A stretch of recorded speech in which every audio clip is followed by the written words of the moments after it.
Welcome to TaqwaAudio.com. TaqwaAudio.com. প্রিয় মুসলিম এবং অমুসলিম ভাই ও বোনেরা, আসসালামু আলাইকুম ওয়া রাহমাতুল্লাহি ওয়া বারাকাতুহু।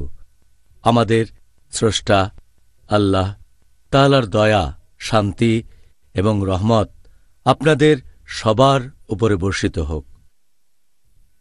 আমাদের অনুষ্ঠানে স্বাগতম। Ramzan a date with doctor Zakir.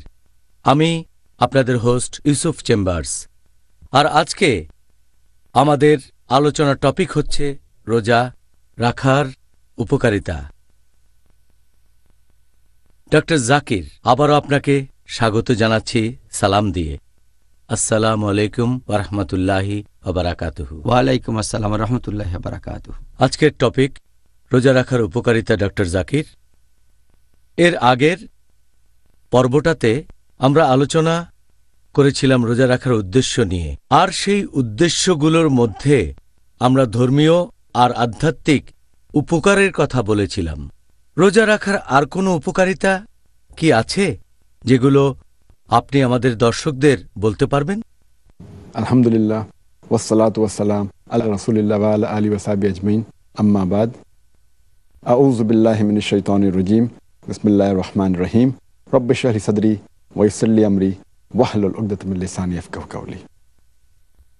যদি উপকারের কথা বলতে হয়, ধর্মীয় আর আধ্যাত্মিক উপকারের পাশাপাশি রোজা রাখলে আরও অনেক উপকার পাবেন। আমরা আগের পর্বে রোজার ধর্মীয় আর আধ্যাত্মিক উপকারিতা আলোচনা করেছি।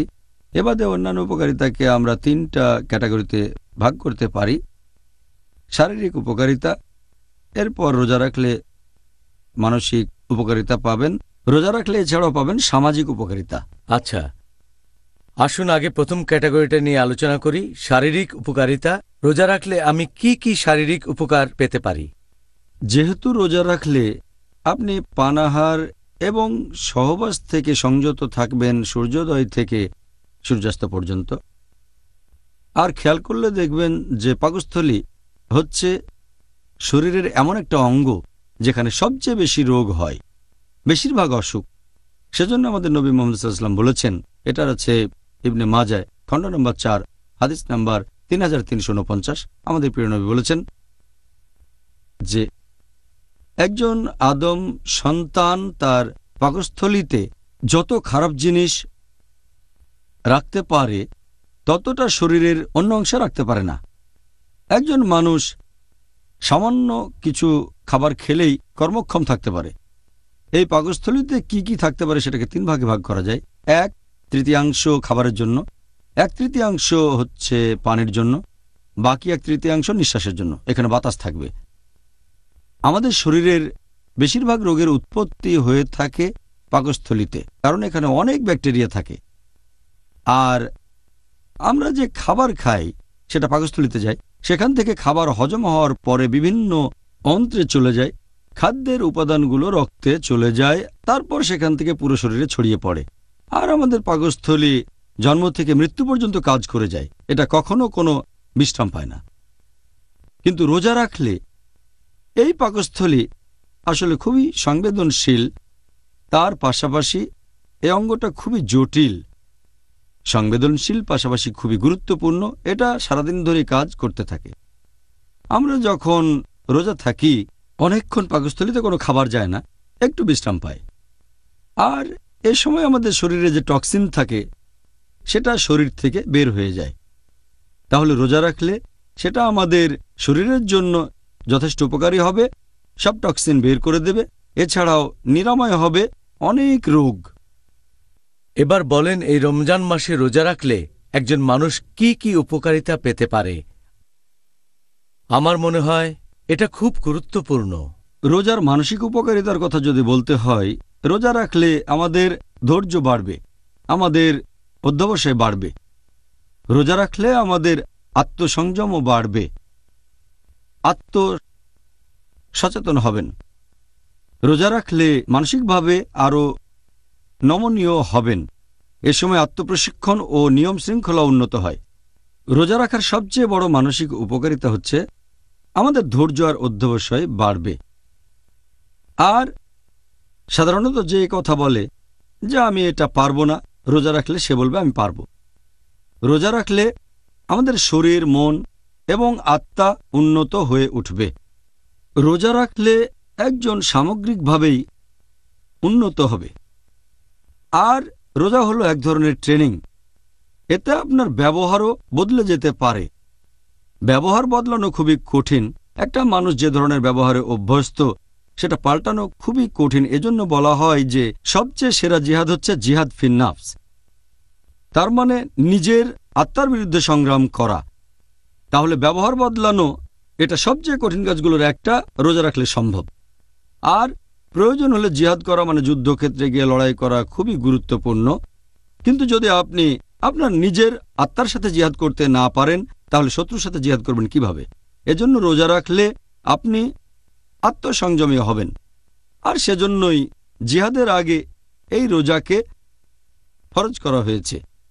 রোজাকে ফরজ করা হয়েছে নবুয়তের 15 বছর পরে, দ্বিতীয় হিজরিতে। এর পরের বছরে জিহাদকে ফরজ ঘোষণা করা হয়। তাহলে আল্লাহ সুবহানাহু ওয়া তাআলা প্রথমে মুসলিমদের মানসিকভাবে প্রস্তুত করেছেন রোজা পালনের মাধ্যমে। তারপরে কিতালকে ফরজ করা হয়েছে। আগে ছিল মানসিক প্রস্তুতি। আর সাধারণত একজন মানুষ দিনে 3 বার খাওয়া দাওয়া করে থাকে, সপ্তাহে 21 বার খাওয়া দাওয়া। এই অভ্যেসটা বদলে যায়। রোজার সময় এই অভ্যেসটা বদলে দিনে 2 বার হয়। একটা হচ্ছে সন্ধ্যা শেষ হলে বা রাতের প্রথমে, আর অন্যটা ভোর হওয়ার আগে। পুরো নিয়মটাই বদলে যায়। আর এটাই আমাদের এই মানসিক প্রশিক্ষণে অনেকভাবে উপকার করে। এখনকার মনোবিজ্ঞানীরা বলেন যদি ক্ষুধা নিয়ন্ত্রণ করতে পারেন প্রায় সবগুলো আকাঙ্ক্ষাকে নিয়ন্ত্রণ করতে পারবেন। আসলে মানসিক উপকারিতার ব্যাপারে আমার নিজেরও একটা অভিজ্ঞতা আছে, সেটা বলছি। আমি জীবনে প্রথমবার রমজানের অর্ধেক রোজা রেখেছিলাম। এটাই আমার মনটাকে পুরোপুরি বদলে দিয়েছে। রোজার কারণেই পরবর্তীতে শাহাদা দিয়েছি। তাই বলবো আলহামদুলিল্লাহ। আর সেক্ষেত্রে বলেছিলাম যে মানসিক ব্যাপারগুলো খুব গুরুত্বপূর্ণ। আপনার কাছে পরের প্রশ্ন, এটা হচ্ছে রোজা রাখার সামাজিক উপকারিতার প্রসঙ্গ নিয়ে। এখন আপনি কি রোজা রাখার উপকারিতা সম্পর্কে কিছু বলবেন? রোজার সামাজিক উপকারিতার কথা যদি বলতে হয়, রোজা রাখলে আপনি বুঝতে পারবেন যে যারা গরিব তারা কেমন আছে। তারা খেতে পায় না, কোনো আশ্রয় নেই। আর রোজা রাখলে আমরা বুঝতে পারি যে না খেয়ে থাকলে মানুষের কেমন লাগে। আমাদের মধ্যে অনেকেই আছে ধনী, যাদের খাওয়া দাওয়া করতে কোনো সমস্যা হয় না। রোজা থাকলে আমরা বুঝতে পারি যে একজন ক্ষুধার্ত মানুষের কেমন লাগে। এভাবে গরিব মানুষদের প্রতি আমাদের তখন সহানুভূতি বেড়ে যায়। আর এছাড়াও আমরা আল্লাহ তাআলার অসীম দয়াকে অনুভব করতে পারি। আল্লাহ সুবহানাহু ওয়া তাআলাকে আমরা কি ধন্যবাদ জানাই কখনো? এই যে আমাদের খাবার দিয়েছেন, তারপর পানি, অথবা একবার বাতাসের কথা চিন্তা করে দেখেন, নিঃশ্বাস নিচ্ছি, এজন্য কি আল্লাহকে ধন্যবাদ জানাই? আল্লাহ আমাদের এই যে খাবার আর পানি দিয়েছেন, ধনী লোকেরা হয়তো কখনোই এটা নিয়ে চিন্তা করে না, তবে রোজা রাখলে এটা বুঝতে পারে। এতে তারা গরিবদের প্রতি সহমর্মী হয়। এছাড়াও রোজার কারণে তারা মানুষের সাথে ভালো ব্যবহার করে, অন্য মানুষের সাথে অনেক কিছু শেয়ার করে, তারা অন্য মানুষের দোষ ক্ষমা করে দেয়। এভাবে রোজা রাখলে বিভিন্ন দিক থেকে উপকারিতা পাবেন। আর এছাড়াও আমাদের নবী মুহাম্মদ সাল্লাল্লাহু আলাইহি ওয়াসাল্লাম বলেছেন, এটার উল্লেখ আছে সহিহ আল জামিতে খণ্ড নম্বর 1 হাদিস নম্বর 896। আমাদের নবী বলেছেন যে যদি তোমরা পৃথিবীর মানুষকে দয়া করো তাহলে যিনি আকাশে আছেন তিনি তোমাদের দয়া করবেন। তার মানে যদি মানুষের উপকার করেন আল্লাহ তাহলে আপনার উপর দয়া করবেন। তাহলে রোজা আমাদের একটা সুন্দর সমাজ গড়তে সাহায্য করে, পরোপকারী হতে সাহায্য করে, অন্যকে ভালোবাসতে সাহায্য করে, সচেতন হতে সাহায্য করে। এছাড়াও শুধুমাত্র গরিব লোকজনই নয়, সব মানুষের সাথে ভালো ব্যবহার করতে সাহায্য করে। পরিবারের সবার সাথে ভালো ব্যবহার করব, সমাজে সবার সাথে ভালো ব্যবহার করব। আর অনেক সময় আমরা এটা দেখি যে আমরা পরিবারকে বেশি সময় দেই না, বিশেষ করে পশ্চিমা বিশ্বে। রোজা রাখলে দিনে অন্তত 2 বার পরিবারের সাথে থাকবেন। আর আপনারা চেষ্টা করবেন রোজা রাখলে অন্তত সাহারিটা করবেন আপনারা পরিবারের সাথে, আর রোজা ভাঙার সময় পরিবারের সাথে ইফতার করবেন। এভাবে কমপক্ষে 2 বার পরিবারের সাথে সময় কাটাবেন।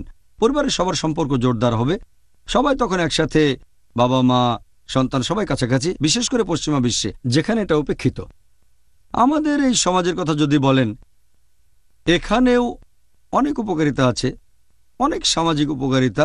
আমরা অনেক সময় প্রতিবেশীর সাথে ইফতার করি, বন্ধুবান্ধবদের দাওয়াত দেই, প্রতিবেশীদের দাওয়াত দেই। আমাদের নবী মুহাম্মদ সাল্লাল্লাহু আলাইহি ওয়াসাল্লাম বলেছেন, এটা উল্লেখ করা হয়েছে সহিহ মুসলিমে, খণ্ড নম্বর 3, হাদিস নাম্বার 5379। নবী বলেছেন, তোমাকে কেউ নিমন্ত্রণ দিলে প্রত্যাখ্যান করো না। মানুষ রমজানে একে অন্যকে ইফতারের সময় নিমন্ত্রণ করে, এতে সমাজের বিভিন্ন স্তরের মানুষ একে অন্যের কাছাকাছি আসতে পারে, প্রতিবেশী, বন্ধুবান্ধব, সমাজের আরও অনেকে। আর রোজা হলো আত্মোন্নয়নের সবচেয়ে সেরা সময়, পাশাপাশি ইসলাহ এবং দাওয়ার শ্রেষ্ঠ সময়। মসজিদে লোকজনের সাথে দেখা হবে। রমজান মাসে তুলনামূলকভাবে বেশি মানুষ মসজিদে যায়। এই লোকজনের সাথে কথাবার্তা বলবেন, তারপর তারাবির নামাজ পড়বেন। এই সময়ে আপনি ইসলাহ দিতে পারেন, অমুসলিমদের কাছে দাওয়াত দিতে পারেন। আর আপনি ঠিকই বলেছেন যে এই পবিত্র রমজান মাসে আপনার মন বদলে যেতে পারে, আল্লাহ আপনাকে হেদায়েত করবেন। এটা গুরুত্বপূর্ণ। আর সেজন্য আমাদের নবী মুহাম্মদ সাল্লাল্লাহু আলাইহি ওয়াসাল্লাম বলেছেন, এটার উল্লেখ আছে তিরমিজিতে, হাদিস নাম্বার 1924, যে আল্লাহ দয়াবর্ষণ করেন তাদের উপর যারা অন্য মানুষের উপর দয়া করে থাকে। নবী আরও বলেছেন, এই হাদিসটাতে আছে, যদি তুমি ক্ষমাশীল হও, পরম ক্ষমাশীল তোমাকে ক্ষমা করবেন। নবী আরও বলেছেন, যারা পৃথিবীতে আছে তাদের প্রতি দয়া দেখালে যিনি আকাশে আছেন তিনি তোমাকে দয়া করবেন। তাহলে রোজা সমাজ গঠনে সহযোগিতা করে, মানুষজন একে অন্যের কাছাকাছি আসে। জাযাকাল্লাহ খায়ের। প্রিয় ভাই ও বোনেরা, ইনশাআল্লাহ আবার দেখা হবে। এখন একটা ছোট্ট বিরতি। আসসালামু আলাইকুম ওয়া রাহমাতুল্লাহি ওয়া বারাকাতুহু। TaqwaAudio.com. Please visit our website for authentic Islamic lectures in Bangla. প্রিয় মুসলিম এবং অমুসলিম ভাই ও বোনেরা, আসসালামু আলাইকুম। এই অনুষ্ঠানে আবারও স্বাগতম। রমজান আর ডেট উইথ ডক্টর জাকির। আমি আপনাদের হোস্ট ইউসুফ চেম্বার্স। আর আজকে আলোচনার টপিক রোজা রাখার উপকারিতা। ডক্টর জাকির, এবারে আপনার কাছে পরের প্রশ্ন। আপনি রোজা রাখার শারীরিক উপকারিতা বলতে গিয়ে বেশ কয়েকটা পয়েন্টের কথা বলেছিলেন, বিভিন্ন ধরনের শারীরিক উপকার। এখন রোজা রাখার মেডিকেল উপকারিতাগুলো কি কি হতে পারে? রোজা রাখলে আপনি অসংখ্য মেডিকেল উপকারিতা পাবেন। এখানে আমি কয়েকটা বলছি। হৃদস্পন্দন নিয়মিত হয়, কিছুটা রিল্যাক্স পায়, হার্টের আর্টারির উপর প্রেশার অনেক কম পড়ে, আর শরীর থেকে কমে যাবে চর্বি, কোলেস্টেরল, পাশাপাশি বিভিন্ন অ্যাসিড। এতে লিভারের উপর প্রেশারটাও অনেক কম পড়ে। রোজা রাখলে হজমের বিভিন্ন গ্রন্থি থেকে যে রস, সেটা নিঃসরণও কমে যায়, আলসারের সম্ভাবনা কমে যায়, কিডনিতে পাথর হওয়ার সম্ভাবনা কমে যায় যদি কেউ রোজা রাখে। নন ইনসুলিন ডায়াবেটিসের ক্ষেত্রেও রোজা রাখলে উপকার পাবেন আপনারা। রোজা রেখে শরীরের ওজন কমাতে পারেন। রোজা সামগ্রিকভাবে আমাদের পুরো হজমের প্রক্রিয়াটাকে উন্নত করে, নার্ভাস সিস্টেমের উপকার হয়। রোজা রাখলে শরীরে টক্সিনের পরিমাণ কমে যায়, শরীরের রোগ প্রতিরোধ ক্ষমতা বেড়ে যায়। রোজা রাখলে তাড়াতাড়ি শরীর বুড়িয়ে যাবে না। রোজা রাখলে আমাদের আয়ু বেড়ে যেতে পারে। রোজা রাখলে আমাদের শরীরে বেশি করে টি সেল তৈরি হয়, যেগুলো জীবাণু ধ্বংস করে। আর রোজা সামগ্রিকভাবে আমাদের শরীরকে মেরামত করে নতুন বানিয়ে ফেলে। এছাড়াও রোজা রাখলে আমরা অনেক রোগ থেকে মুক্ত হতে পারি।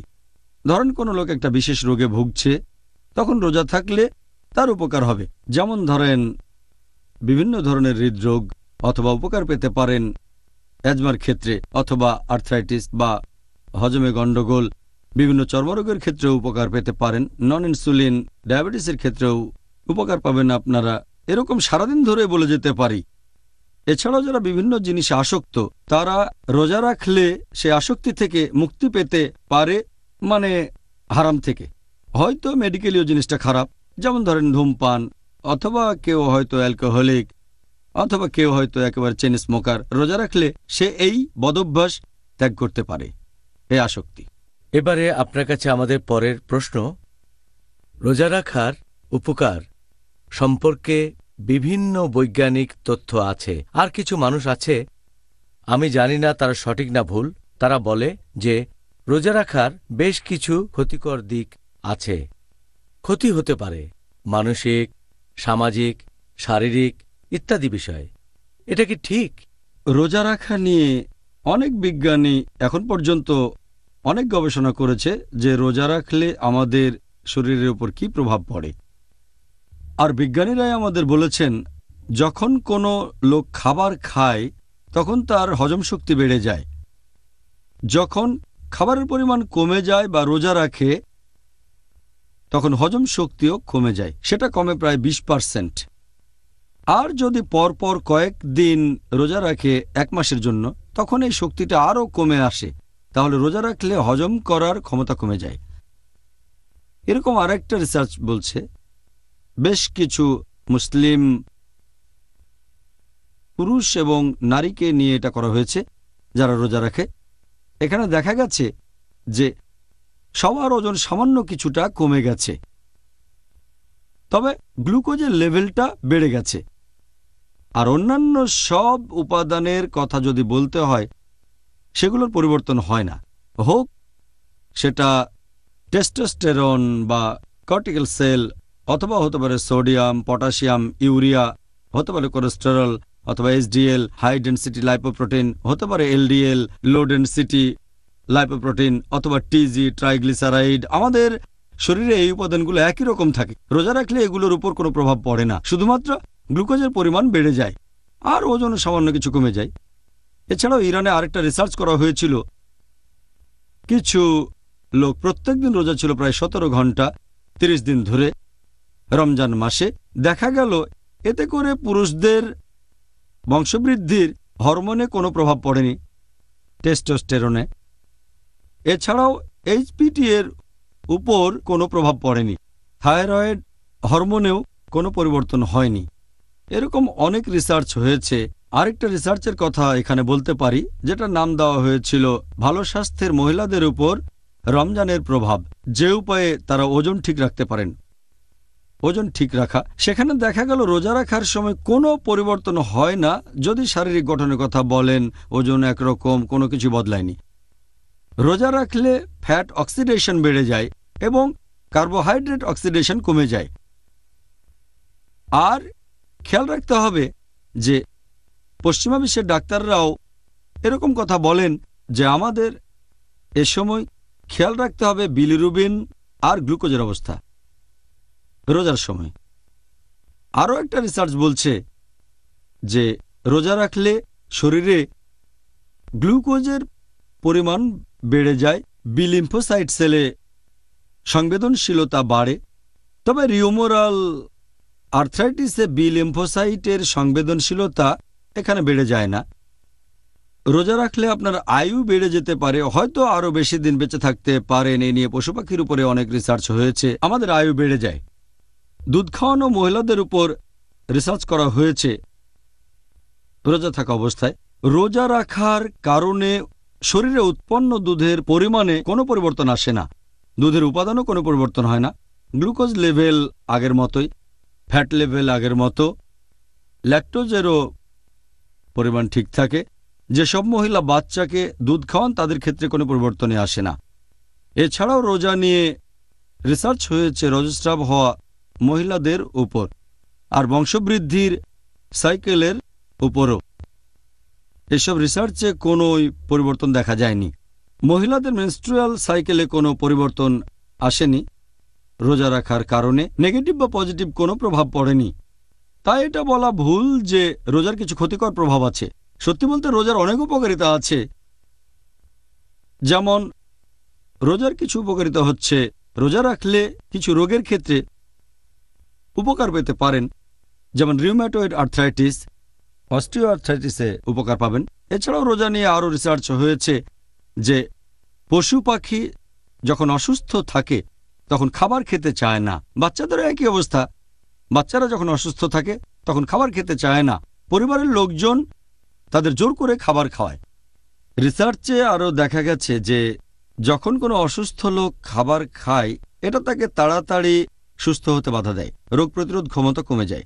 তাহলে কেউ যদি অসুস্থ অবস্থায় রোজা রাখে সে তাড়াতাড়ি সুস্থ হয়ে যায়। সেজন্যই ডাক্তাররা এখন অনেক ট্রিটমেন্ট দেয়, তার মধ্যে রোজাও একটা। বিভিন্ন ধরনের রোগে পশ্চিমা বিশ্বে অনেকে করে, কারণ যখন কেউ রোজা রাখে তার শরীর বিশ্রাম পায় আর শরীর থেকে টক্সিনগুলো বের হয়ে যায়, এতে তাড়াতাড়ি সুস্থ হয়ে যায়। এছাড়াও রোজা রাখলে আপনার ব্যবহার বদলে যেতে পারে। যদি কেউ কিছুতে আসক্ত থাকে, অথবা ধরেন কেউ অ্যালকোহলিক, একথা আগেও বলেছি, অথবা হয়তো চেইন স্মোকার, রোজা রাখলে সে হয়তো এই আসক্তি থেকে মুক্ত হতে পারবে। এছাড়া অনেকে হয়তো অন্যান্য জিনিসে অভ্যস্ত, যেমন চা, কফি। রোজা রাখলে তারা এগুলো থেকে বিরত থাকবে। রমজান মাসে টানা 30 দিন রোজা থাকবে, তখন এগুলোতে আগ্রহ কমে যাবে, তারা তখন স্বাস্থ্যকর খাবার খেতে পছন্দ করবে। তাহলে রোজার সময় আপনারা এইসব থেকে দূরে থাকবেন। যদি 1 মাস বাদ দিতে পারেন তাহলে সারা জীবনও পারবেন। হ্যাঁ, অবশ্য এমন কিছু রোগ আছে, যেমন ধরেন ইনসুলিন নির্ভর ডায়াবেটিস। যে লোক ইনসুলিন নির্ভর ডায়াবেটিসে ভুগছে তার রোজা রাখা উচিত না, কারণ তার কিটোসিস আছে। সাধারণত কিটোস ব্যবহার করা হয় এনার্জির উৎস হিসেবে, কিন্তু যার ইনসুলিন নির্ভর ডায়াবেটিস আছে সে এটা কাজে লাগাতে পারে না। সেজন্য ইনসুলিন নির্ভর ডায়াবেটিস থাকলে রোজা রাখা উচিত না। তবে সে যদি ডাক্তারের পরামর্শে ইনসুলিন নিয়ে রোজা রাখতে পারে সেটা খুবই ভালো। অন্য টাইপের ডায়াবেটিসগুলো আরও কমন, নন ইনসুলিন ডায়াবেটিস, এদের জন্য রোজা রাখা উপকারী। আর আমি আগেও বলেছি, রোজা রাখলে অনেক রোগের উপকারিতা পাবেন, যেমন বিভিন্ন ধরনের হৃদরোগ, অ্যাজমা, আর্থ্রাইটিস, অথবা হজমে কোনো রকম গণ্ডগোল, এরপর বিভিন্ন চর্মরোগে, এরকম অনেক রোগের কথা বলা যায়। রোজা রাখলে এক্ষেত্রে উপকার পাবেন। ভাই ও বোনেরা, ইনশাআল্লাহ আবার দেখা হবে একটা বিরতির পরে। আসসালামু আলাইকুম ওয়া রাহমাতুল্লাহি ওয়া বারাকাতুহু। TaqwaAudio.com. Please visit our website for authentic Islamic lectures in Bangla. প্রিয় মুসলিম এবং অমুসলিম ভাই ও বোনেরা, আসসালামু আলাইকুম। এই অনুষ্ঠানে আবারও স্বাগতম। রমজান আর ডেট উইথ ডক্টর জাকির। আমি আপনাদের হোস্ট ইউসুফ চেম্বার্স, আর আজকে আলোচনার টপিক রোজা রাখার উপকারিতা। আসসালামু আলাইকুম। ওয়ালাইকুম আসসালাম রহমতুল্লাহ বারাকাতুহু। ডক্টর জাকির, ব্যাপারটা তো বেশ ইন্টারেস্টিং মনে হচ্ছে। মানে এই রিসার্চ কি মুসলিমরা করেছে নাকি অমুসলিমরা? এই রিসার্চগুলো মুসলিম অমুসলিম দুই ধরনের মানুষই করেছে, আর এরকম কয়েকশো অমুসলিম বিজ্ঞানী আছেন যারা রোজা নিয়ে গবেষণা করেছেন। শুধু মুসলিমই করেননি, তুলনামূলকভাবে অমুসলিমরা বেশি রিসার্চ করেছে। তবে মুসলিমরাও আছে, যেমন ধরেন একটা বই আছে, fasting a way of life, লিখেছেন অ্যালেন কট। তিনি লিখেছেন যে রোজা রাখলে শরীরের বেশ কিছু অঙ্গ প্রত্যঙ্গ বিশ্রাম পায়, আমাদের ডাইজেস্টিভ ট্র্যাক, আর এছাড়াও সেন্ট্রাল নার্ভাস সিস্টেম, এভাবে পুরো শরীর। তিনি একজন অমুসলিম। একজন ভারতীয় ডাক্তারও রিসার্চ করেছিলেন, তার নাম শান্তি রাংওয়ানি। তিনি বলেছেন যখন কেউ রোজা রাখে তখন সে খাবার খায় না, ফলে খাওয়ার কারণে যে টক্সিন তৈরি হতো সেই টক্সিন আর তৈরি হয় না, আর শরীরে আগের যে টক্সিন জমা হয়ে ছিল সেটা শরীর থেকে বের হয়ে যায়। তাহলে রোজা রাখলে আপনার শরীর থেকে সব টক্সিনগুলো বের হয়ে যাবে, পুরো শরীরটা তখন বিশুদ্ধ হয়ে যাবে, বলেছেন অমুসলিম। অবশ্য মুসলিমরাও করেছেন। একটা রিসার্চ করেছেন ডক্টর সুলাইমান, জর্ডানের আম্মানে ইউনিভার্সিটি হসপিটালে। সেখানে রিসার্চ করেছিলেন বেশ কিছু পুরুষ ও মহিলার উপরে। 42 জন পুরুষ আর 26 জন মহিলা রিসার্চ করা হয়েছিল রোজা থাকা অবস্থায়। তাদের শরীরে পরিবর্তন নোট করা হয়েছিল, আর সেখানে দেখা গেল ওজন সামান্য একটু কমেছে, গ্লুকোজের পরিমাণ বেড়ে গেছে, তবে শরীরের অন্যান্য উপাদানগুলো testosterone, cortisol, sodium, potassium, urea, এই সবগুলো আগের মতোই আছে, কোনো পরিবর্তন হয়নি এই উপাদানগুলোর। শুধু গ্লুকোজের পরিমাণ বেড়েছে আর ওজন সামান্য কমেছে, আর কিছুই না। অমুসলিমরা রোজা নিয়ে অনেক রিসার্চ করেছে। একবার এরকম একদল অমুসলিম বিজ্ঞানী তারা আফ্রিকায় একটা রিসার্চ করলো। যেসব জায়গায় দুর্ভিক্ষ হয়েছে সেখানে রিসার্চের ফলাফলে দেখা গেল যারা দুর্ভিক্ষের কারণে না খেয়ে ছিল তারা সবাই একই ক্যাম্পে, কিছু লোক খাবার খেয়েছে আর কিছু না খেয়ে আছে। যারা না খেয়ে আছে তাদের টিবি আর ম্যালেরিয়া হওয়ার সম্ভাবনা অনেক কম। তাহলে রোজা রাখলে টিবি আর ম্যালেরিয়াকে ভালোভাবে প্রতিরোধ করা যায়। আসলে এটা আল্লাহর দয়া, আলহামদুলিল্লাহ। ভাবতে পারেন যেহেতু না খেয়ে আছে তারা, এজন্য তাদের টিবি আর ম্যালেরিয়া হওয়ার সম্ভাবনা কম। আল্লাহু আকবার।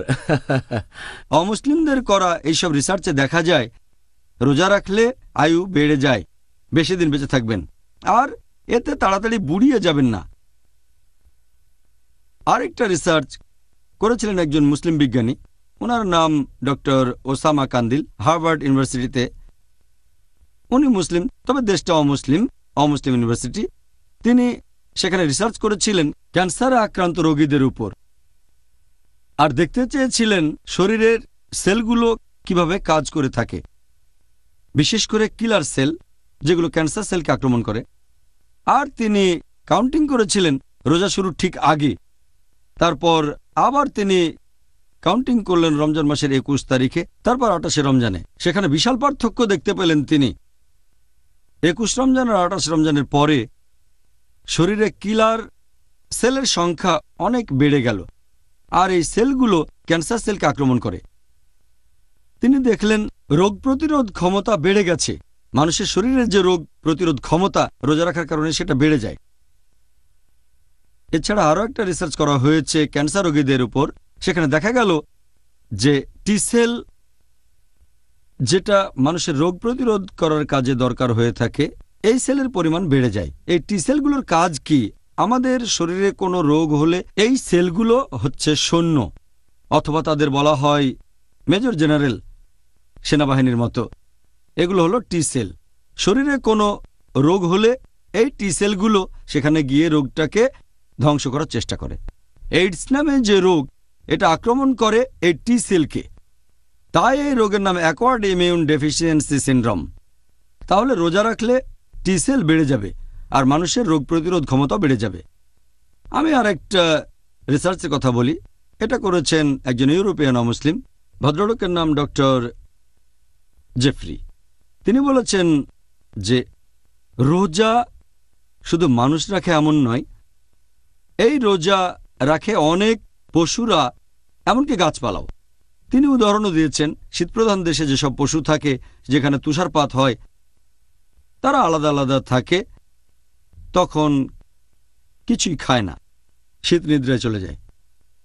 এখানে উদাহরণ হিসেবে ব্যাঙের কথা বলা যেতে পারে। এরা শীত নিদ্রায় চলে যায়, এ সময় তারা খায় না, রোজা রাখে।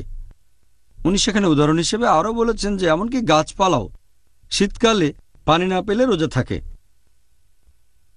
কিন্তু তারপর যখন বসন্তকাল আসে, তখন গাছপালা সবুজ পাতায় ভর্তি হয়ে যায়, ফুলে ফলে ভরে যায়। তিনি পরামর্শ দিয়েছেন যে প্রত্যেক মানুষের প্রতি বছর কমপক্ষে 40 দিন রোজা থাকা উচিত। আমাদের মুসলিমদের জন্য রমজানের 1 মাস রোজা রাখা ফরজ, প্রায় 30 দিন ধরে। আর আপনি যদি শাওয়াল মাসের 6টা রোজা রাখেন, তখন সব মিলিয়ে হবে 36 দিন। তাহলে আল্লাহ সুবহানাহু ওয়া তাআলা এবং নবী অনেক আগেই আমাদের এই নির্দেশ দিয়েছেন, যেটা এখন এই অমুসলিম ইউরোপিয়ানরা দিচ্ছেন। রোজা নিয়ে অমুসলিমরা অনেক রিসার্চ করেছেন, এটা শরীরের জন্য খুবই উপকারী। ডক্টর জাকির, আপনি বেশ কয়েকটি রিসার্চের কথা বললেন, আর আমার ধারণা রোজা নিয়ে আপনি যতগুলি রিসার্চের কথা বললেন সেগুলো করা হয়েছে আসলে কিছুদিন আগে। রোজা রাখার এই উপকারিতাগুলো সম্পর্কে আগেকার দিনের মুসলিম লোকেরা কতখানি জানত? আগেকার দিনের মুসলিমদের কথা যদি বলেন, কিছু জিনিস তারা জানত আর কিছু জানত না। আমরা এখনকার দিনে যেভাবে জানি তারা ঠিক সেভাবে জানত না। এটার কারণ আমি পরে একসময় বলবো। এখন যদি বলেন যে তারা রোজার এই ব্যাপারগুলো সম্পর্কে সচেতন ছিল কিনা, একটু অন্যভাবে, হয়তো এখনকার মতো জানতো না। আমি একটা বই পড়েছিলাম, লিখেছেন মাওলানা আবুল হাসান নাদভী, আরকানুল আরবা। সেখানে মাওলানা আবুল হাসান নাদভী সেই বইতে লিখেছেন আরকানুল আরবা। তিনি লিখেছেন খলিফা হারুনুর রশিদের সময়কার এক ঘটনার কথা। সেখানে তখন কথাবার্তা হচ্ছে খলিফা হারুনুর রশিদের খ্রিস্টান ডাক্তারের সাথে একজন মুসলিমের, তার নাম আলী বিন হুসেইন বিন ওয়াকিদ। খলিফা হারুনুর রশিদের এই খ্রিস্টান ডাক্তার বলছেন যে পবিত্র কোরআন আসলে একটা বিজ্ঞানের বই। আর আমরা জানি যে বিজ্ঞান দুই প্রকার, শরীরের বিজ্ঞান আর আত্মার বিজ্ঞান। এখন মেডিকেল সায়েন্সের ব্যাপারে কোরআন কি বলছে? তখন আলী বিন হুসাইন বিন ওয়াকিদ তিনি বললেন যে আল্লাহ সুবহানাহু ওয়া তাআলা কোরআনের অর্ধেক আয়াতে দুই বিজ্ঞান নিয়েই বলেছেন। পবিত্র কোরআনে সূরা আরফ অধ্যায় নম্বর 7 আয়াত নম্বর 31, আহার এবং পান করবে, কিন্তু তোমরা অপচয় করবে না, কারণ আল্লাহ সুবহানাহু ওয়া তাআলা অপচয়কারীদের পছন্দ করেন না। তখন সেই খ্রিস্টান ডাক্তার বললেন, কিন্তু তোমাদের নবী মুহাম্মদ মেডিসিন সম্পর্কে কি বলেছেন? আলী বললেন যে নবী বলেছেন যে আমাদের পাকস্থলী হচ্ছে অসুখ হওয়ার প্রধান জায়গা, আর রোগ প্রতিরোধ করাই সবচেয়ে ভালো চিকিৎসা, প্রতিকারের চেয়ে প্রতিরোধ ভালো। আর আগেও বলেছি আমাদের নবী মুহাম্মদ সাল্লাল্লাহু আলাইহি ওয়াসাল্লাম বলেছেন, উল্লেখ আছে ইবনে মাজাহ খণ্ড নম্বর 4 হাদিস নাম্বার 3349, নবী বলেছেন একজন আদম সন্তান পাকস্থলীতে যত খারাপ জিনিস রাখতে পারে অন্য অংশে ততটা পারে না। মানুষ সামান্য খাবার খেয়েই কর্মক্ষম থাকতে পারে, পাকস্থলীতে যা থাকে তার 1/3 খাবার, 1/3 পানি আর 1/3 নিঃশ্বাসের জন্য। তখন সেই খ্রিস্টান ডাক্তার বললেন, তার মানে যখন তোমরা আল্লাহ এবং তাঁর রাসূলের নির্দেশনা পাচ্ছ তখন জালিনাসকে তোমাদের প্রয়োজন নেই। জালিনাস তিনি ছিলেন সেই সময়কার বিখ্যাত অমুসলিম ডাক্তার। আল্লাহ এবং রাসূল যা বলেছেন তা টেলিগ্রাফিক মেসেজ, এটা নিয়ে আমরা এখন রিসার্চ করছি, আর আমাদের নবী অনেক আগেই সংক্ষেপে কথাগুলো বলে গেছেন। আর সেই বইটাতে আরকানুল আরবা মাওলানা আবুল হাসান নাদভী, সেই বইটাতে তিনি আরেকজন অমুসলিম বিজ্ঞানীর উদাহরণ দিয়েছেন, আমেরিকান। তিনি বলেছেন যে প্রত্যেক মানুষ, ধনী বা গরিব, প্রতি বছর তার কয়েকদিন রোজা থাকা উচিত, এতে স্বাস্থ্য ভালো থাকবে। তিনি আরও বলেছেন যে ইসলাম সবচেয়ে সেরা ধর্ম, যেখানে তার অনুসারীদের রোজা রাখা আবশ্যক করা হয়েছে। তারপর বলেছেন যে নবী মুহাম্মদ সাল্লাল্লাহু আলাইহি ওয়াসাল্লাম ছিলেন সেরা ডাক্তার, এই রোজা রাখার নির্দেশ দিয়েছেন। তিনি আরও বলেছেন যে রোজা রাখাই সবচেয়ে স্বাস্থ্যকর উপায়। আর তারপরে তারাবি, সেখানে আমরা কিছু এক্সারসাইজ করি এই ডাক্তারের মতে, এতে সহজে হজম হয়। তাহলে আমরা দেখতে পাচ্ছি যে অমুসলিমরা ইসলাম ধর্মের প্রশংসা করেছে রিসার্চের পরে। যদিও অনেক মুসলিমই জানে রোজার উপকারিতাগুলো কি কি, তবে মুসলিমরা আমরা এই উপকারের জন্য রোজা পালন করি না। আমরা রোজা রাখি আল্লাহ সুবহানাহু ওয়া তাআলার খাতিরে, আল্লাহ তাআলার সন্তুষ্টি অর্জনের জন্য। মেডিকেল উপকারিতার জন্য রোজা রাখি না। এই উপকারিতাগুলো হচ্ছে আনুষঙ্গিক, হ্যাঁ, অথবা বলা যায় এটা ডিনারের আগে ডেজার্ট। আমাদের আসল বিরিয়ানি, আমাদের আসল পোলাও, সেটা আল্লাহ তাআলার সন্তুষ্টি অর্জন। এটা সম্পর্কে আমি আগেও বলেছি। আমরা মেডিকেল উপকারের জন্য রোজা রাখি না। যদি এই উপকারিতাগুলো নাও থাকতো, মুসলিমরা আল্লাহ সুবহানাহু ওয়া তাআলার উদ্দেশ্যে রোজা রাখতাম। আর যদি আল্লাহ তাআলার জন্য কিছু করি, আল্লাহ সেজন্য আমাদের পুরস্কার দেবেন। তাই আমরা যে কাজই করি সেগুলোর জন্য প্রতিদান পাবো এই পৃথিবীতে এবং আখিরাতেও। কিন্তু আমরা মুসলিমরা এই উপকারিতার জন্য রোজা রাখি না। এগুলো বোনাস বলতে পারেন আমাদের জন্য। এই উপকারিতা না থাকলেও আমরা আল্লাহ তাআলার জন্যই রোজা রাখতাম। হ্যাঁ, সুন্দর বলেছেন। আপনি যখনই মেনে চলবেন আল্লাহ সুবহানাহু ওয়া তাআলাকে এবং নবী মুহাম্মদ সাল্লাল্লাহু আলাইহি সাল্লামকে, নবীর জীবনী দেখে যেগুলো নিজের জীবনে প্রয়োগ করবেন, তাহলে আপনি অনেক উপকার পাবেন। আলহামদুলিল্লাহ, সুবহানাল্লাহ, আলহামদুলিল্লাহ। প্রিয় ভাই ও বোনেরা, ইনশাআল্লাহ আবার দেখা হবে। এখন একটা ছোট্ট বিরতি। আসসালামু আলাইকুম ওয়া রাহমাতুল্লাহি ওয়া বারাকাতুহু। TaqwaAudio.com. Please visit our website for authentic Islamic lectures in Bangla. প্রিয় মুসলিম এবং অমুসলিম ভাই ও বোনেরা, আসসালামু আলাইকুম। এই অনুষ্ঠানে আবারও স্বাগতম। রমজান আর ডেট উইথ ডক্টর জাকির। আমি আপনাদের হোস্ট ইউসুফ চেম্বার্স। আর আজকে আলোচনার টপিক রোজা রাখার উপকারিতা। আসসালামু আলাইকুম। ওয়ালাইকুম আসসালাম রহমতুল্লাহ বারাকাতুহু। ডক্টর জাকির, আল্লাহ যেন আমাদের উপকারগুলো অর্জনের সুযোগ দেন। রোজা রাখার উপকারিতা নিয়ে অনেক আলোচনা এখনো বাকি আছে। আমার তো মনে হচ্ছে 3টা পর্ব ধরে আমাদের এই টপিক নিয়ে আলোচনা করা উচিত ছিল, তবে আফসোস আমরা ইন্টারভিউর জন্য অতটা সময় পাচ্ছি না, কারণ এটা শেষ পর্যায়ে চলে এসেছে। এবার আমরা আলোচনা করব দর্শকদের পাঠানো কিছু প্রশ্ন। এগুলো পাঠিয়েছে পিস টিভির দর্শকরা। তাহলে আমরা শুরু করি। প্রথম প্রশ্ন, এটা পাঠিয়েছেন আমাদের একজন দর্শক, যে অনেক মুসলিম দিনের বেলায় রোজা রাখে, তবে রাতে তারা অতিরিক্ত খাবার খায়। এটা করে রমজান মাসে। অনেকেই রমজান মাসে রাতের বেলায় অতিরিক্ত খাবার খায়। অন্যান্য মাসে তারা এত বেশি খাওয়া দাওয়া করে না।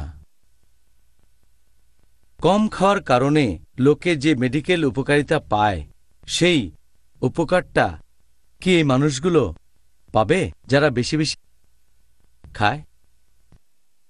এখন মেডিকেল উপকারিতার কথা যদি বলেন, অনেকে ইফতারের পরে অতিরিক্ত খাওয়া দাওয়া করে। আমরা জানি রমজান মাসে দুর্ভাগ্যজনকভাবে কিছু মুসলিম ইফতারের সময় অতিরিক্ত খাওয়া দাওয়া করে থাকে, আবার সারা রাত ধরে খাওয়া দাওয়া করে, তারপর রোজা রাখে। এটা আল্লাহ সুবহানাহু ওয়া তাআলার নির্দেশের বিরুদ্ধে। আল্লাহ বলেছেন সূরা আরাফ অধ্যায় নম্বর 7 আয়াত নম্বর 31, আহার এবং পান করবে, কিন্তু অপচয় করবে না। আল্লাহ সুবহানাহু ওয়া তাআলা অপচয়কারীদের পছন্দ করেন না। রোজার সময় লোকজন খাবার কেনে, তারপর ইফতার পার্টি দেয়, সেখানে অনেক ধরনের খাবার থাকে, অনেক খাবার নষ্ট হয়। এভাবে তারা অনেক টাকা অপচয় করে, যেটাতে হয়তো গরিব মানুষের উপকার হতো। অবশ্যই ইসলাম ধর্ম এমন কথা বলে না। আর আমি আগেও বলেছি, আমাদের নবী মুহাম্মদ সাল্লাল্লাহু আলাইহি ওয়াসাল্লামের এই হাদিসটার উল্লেখ করা হয়েছে ইবনে মাজাহ খণ্ড নম্বর 4 হাদিস নম্বর 3349, যে আদম সন্তান তার পাকস্থলিতে যত খারাপ জিনিস রাখতে পারে ততটা অন্য কোথাও রাখতে পারে না। একজন মানুষ সামান্য খাবার খেয়ে কর্মক্ষম থাকতে পারে। পাকস্থলিতে কি থাকবে সেটাকে 3 ভাগে ভাগ করা যায়। 1/3 খাবার, 1/3 পানি, 1/3 নিঃশ্বাসের জন্য সেখানে থাকবে বাতাস। এর উপর নির্ভর করে বলা যায় অতিরিক্ত খাবার নবীর সুন্নতের বিরুদ্ধে, আল্লাহ সুবহানাহু ওয়া তাআলার নির্দেশের বিরুদ্ধে। আর এই লোক রোজার উপকারিতাগুলো পাবে না। রোজা মানে বিরত থাকবেন খাবার থেকে, তারপর খাবেন, কিন্তু অতিরিক্ত না। রোজার যে সব উপকারিতার কথা বলেছি, যেমন মেডিকেল উপকারিতার বেশিরভাগই পারবে না অর্জন করতে, কিছু হয়তো পারবে। অনেক সময় অতিরিক্ত খাওয়া দাওয়া করলে, বেশি খেলে স্বাস্থ্যের ক্ষতি হতে পারে। আমি আগের পর্বে একটা উদাহরণ দিয়েছিলাম, কেউ খেলো, তারপর গলার ভেতরে আঙুল ঢুকিয়ে দিল এবং বমি করলো, তাহলে সেই খাবারটা তাকে স্বাস্থ্যবান বানাবে না। অতিরিক্ত খাবার খেলে সে রোজার উপকারিতা পাবে না। এটা রোজা রাখার মূলনীতির বিরুদ্ধে চলে যায়। ভালো, আপনি বেশ সংক্ষেপেই উত্তর দিলেন, আর আমাদেরও এটাই দরকার, কারণ আমাদেরও এখনও অনেক প্রশ্নের উত্তর দিতে হবে। দ্বিতীয় প্রশ্ন, এটাও করেছেন আমাদের একজন দর্শক, যদি কোনো মুসলিম এরকম উদ্দেশ্য নিয়ে রোজা রাখে যে সে তার শরীরের ওজন কমাবে, মানে ডায়েটিং, সে কি রোজা রাখার পুরস্কারগুলো পাবে নাকি পাবে না, পুরুষ বা মহিলা? আপনি যদি রোজা রাখার পুরস্কারের কথা বলেন, ইসলাম অনুযায়ী বেহেশত, ক্ষমা পাওয়া ইত্যাদি, আমাদের নবী এটা বলেছেন তিরমিজিতে বুক অব ফাস্টিং হাদিস নম্বর 2331, যে আগের রাতে যে লোক রোজা রাখার নিয়ত করবে না তার রোজা কবুল হবে না। নিয়ত করাটা আবশ্যিক। নিয়ত হবে আল্লাহ সুবহানাহু ওয়া তাআলার জন্য, আল্লাহর সন্তুষ্টি অর্জনের জন্য। যে লোক এই নিয়ত করবে না সে অবশ্যই পাবে না এই ধর্মীয় উপকারিতাগুলো, আধ্যাত্মিক উপকারিতাগুলো সে কিছুই পাবে না। আমরা যে কারণে রোজা রাখি সেটা হচ্ছে তাকওয়া। এ সম্পর্কে আগের পর্বে আমি বলেছি। এখন যদি মেডিকেল উপকারিতার কথা বলেন, কেউ হয়তো করছে ডায়েটিং, কেউ চাচ্ছে ওজন কমাতে, সেই উপকারিতাগুলো হয়তো পাবেন। কিছু লোক হয়তো রাজনৈতিক কারণে রোজা রাখে, কেউ অনশন করে, অনেক মানুষ চাপে পড়ে রোজা রাখে, আবার অনেকে রোজা রাখে ওজন কমানোর জন্য, মানে ডায়েটিং। হয়তো তখন তারা এই মেডিকেল উপকারিতাগুলো পাবে, তবে ইসলামের উপকারিতাগুলো তারা পাবে না। আর আল্লাহ পবিত্র কোরআনে বলেছেন সূরা হুদ অধ্যায় নম্বর 11 আয়াত নম্বর 15 ও 16, যদি কেউ কোনো কাজ করে পার্থিব সুখের জন্য, দুনিয়াতে আল্লাহ তাদের কাজের পূর্ণ ফল দান করেন, কম দেওয়া হয় না। তবে আখিরাতে তার জন্য কোনো পুরস্কার থাকবে না, শুধু দোজখের আগুন ছাড়া। আর দুনিয়ায় তারা যেগুলো করে সেগুলো নিরর্থক। ওজন কমানো বা ডায়েটিংয়ের জন্য রোজা এটা আসলে টাকা ছেড়ে পয়সার পেছনে দৌড়ানো। আমাদের বুঝতে হবে যে আমরা রোজা রাখবো শুধুমাত্র আল্লাহ সুবহানাহু ওয়া তাআলার জন্য, তাহলে সব উপকারিতাই পাবো। তাহলে আমি বরং একটু মোটাই থাকি, বেহেশতে যাওয়াটাই তো আসল। কি বলেন আপনি? আবার আপনি রোগা হলেও বেহেশতে যেতে পারেন যদি আপনি রোজা রেখে নবীর সুন্নতগুলো মেনে চলেন। আমাদের নবী কিন্তু মোটা ছিলেন না। আলহামদুলিল্লাহ, আপনি খুব সুন্দর বলেছেন ডক্টর জাকির। পরের প্রশ্ন, নবী মুহাম্মদ সাল্লাল্লাহু আলাইহি সাল্লাম, আমরা এর আগের পর্বে জেনেছিলাম যে তিনি ইফতার করতেন খেজুর দিয়ে, সেজন্য ইফতারের সময় খেজুর খাওয়াটাকে গুরুত্বের সাথে সুপারিশ করা হয়েছে। এখন খেজুরের উপকারিতা সম্পর্কে কিছু বলবেন? খেজুর খুবই স্বাস্থ্যকর একটা খাবার। খেজুরের মধ্যে অনেক পরিমাণে কার্বোহাইড্রেট থাকে, 44 থেকে 88%। এতে ফ্যাটের পরিমাণ খুবই কম, 0.2 থেকে 0.5%। খেজুরের মধ্যে প্রায় 15 প্রকার মিনারেল আর সল্ট আছে, 6 প্রকারের ভিটামিন থাকে, প্রোটিন থাকে 2.3 থেকে 5.6%। এর মধ্যে উচ্চমাত্রার ফাইবার থাকে 6.4 থেকে 11.5%। এক এক ধরনের খেজুর এক এক রকম। আর আপনি দেখবেন যেহেতু এতে উচ্চমাত্রায় কার্বোহাইড্রেট থাকে, এটা এনার্জির খুব ভালো একটা উৎস। আপনি খেজুর খেলে সাথে সাথেই তাতে এনার্জি পেয়ে যাবেন।